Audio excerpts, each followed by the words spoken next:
your right hand and repeat after me.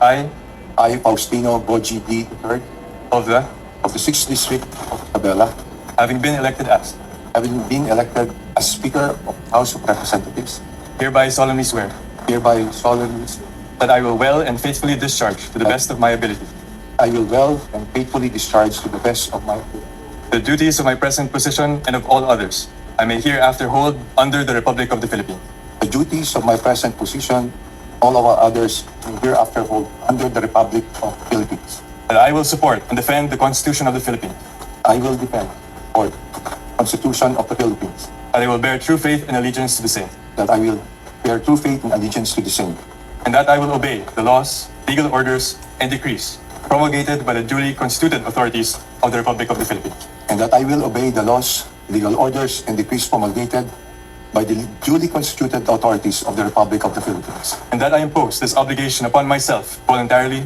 without mental reservation or purpose of evasion. and that I impose this obligation upon myself voluntarily without mental reservation or purpose of evasion. So help me God. So help me God. Congratulations, Speaker. Billions of pesos meant for roads, bridges, and progress. But only half-finished projects remain.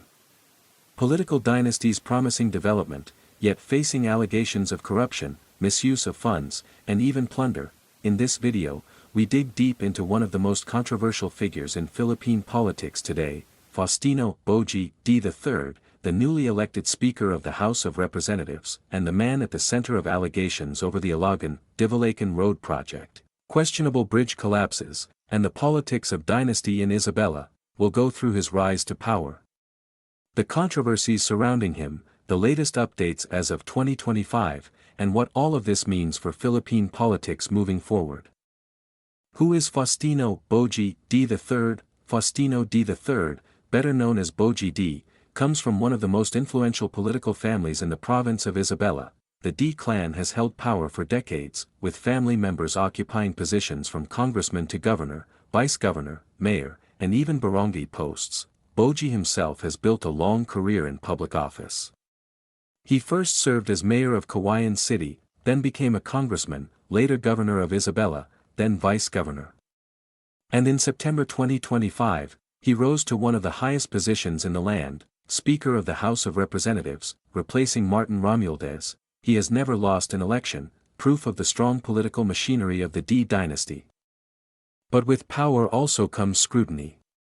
And D's political career has been repeatedly shadowed by allegations of corruption, misuse of funds, and questionable projects that critics say remain unfinished or overpriced.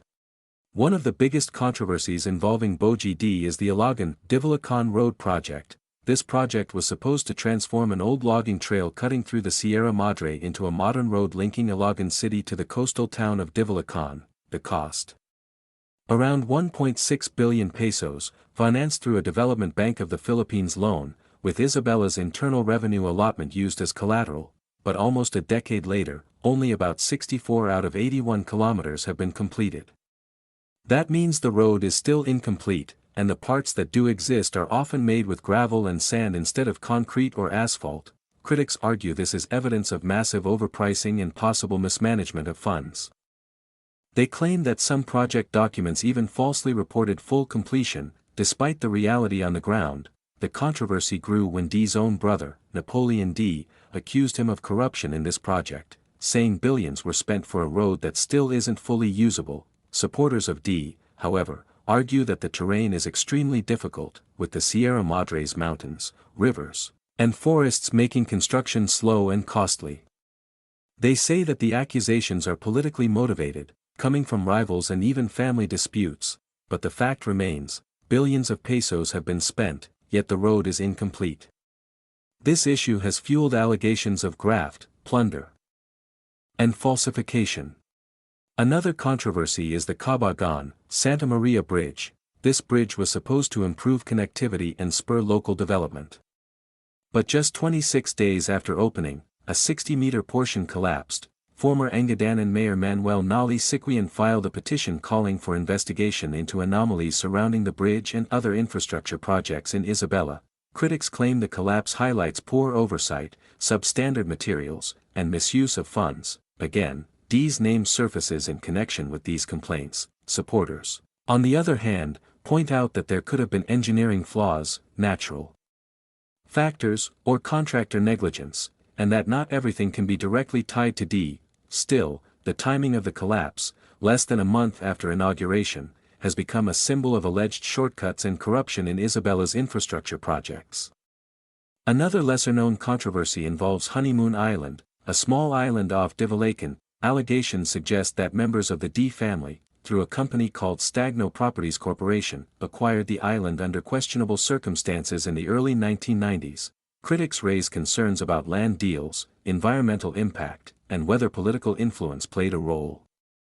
While this issue hasn't received the same level of attention as the road and bridge scandals, it adds to the long list of controversies tied to the Dy clan's use of power and resources in Isabela.